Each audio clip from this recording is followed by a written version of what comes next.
He is risen. He is not here. So this is THQ. I'm Tony Jones. I'm the Reverend Russell, and this is Easter. Easter year B. That means Mark. And Mark's Easter is like no Easter you know what? No Easter bunny in Mark. Right. There's no chocolate eggs for you in Mark. Right. There's only dust bunnies behind your couch. All right. And look, we sympathize with all of you preachers because it's tough to work during Holy Week on a resurrection sermon. Yes, it is. Right? Because you're all like, I got to do the Maundy Thursday sermon. I got to do the Good Friday sermon. I got to do the Easter Vigil sermon. And meanwhile, all the time you're like, but really, I got to bring out the big guns. And try and muster up some sort of he has risen, you know, which... Again. Yeah, again. So, Mark, I mean, look, our challenge to you is to not use John.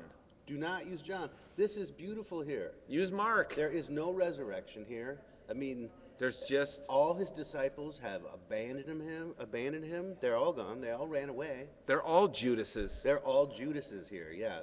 Judas does nothing that they don't all do here. Yeah. The women show up. Those are, so I guess his disciples, the women disciples. Right.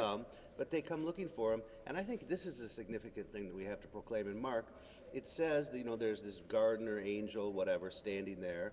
And he says, look, there's the place where they laid him, but go tell Peter and the disciples that he's not there.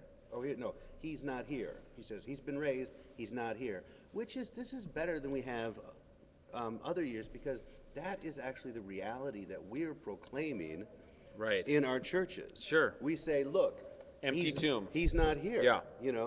He's not here. He's resurrected, but he's gone somewhere else to live in your grandma's heart. I don't know.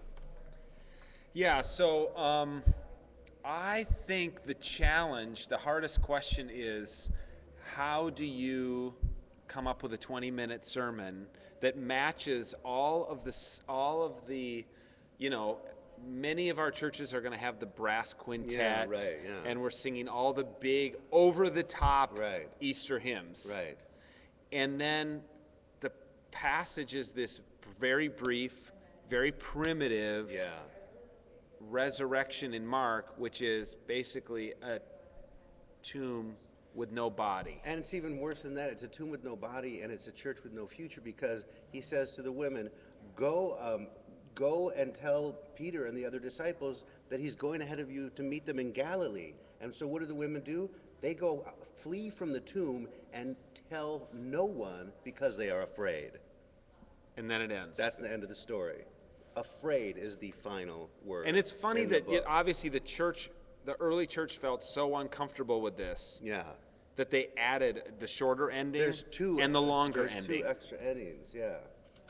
So, I mean, it might be fun to preach on, getting bit by poisonous vipers and drinking poison and having it not hurt you. But I think this is a beautiful thing, because this is like I don't know, it seems more true. Yeah.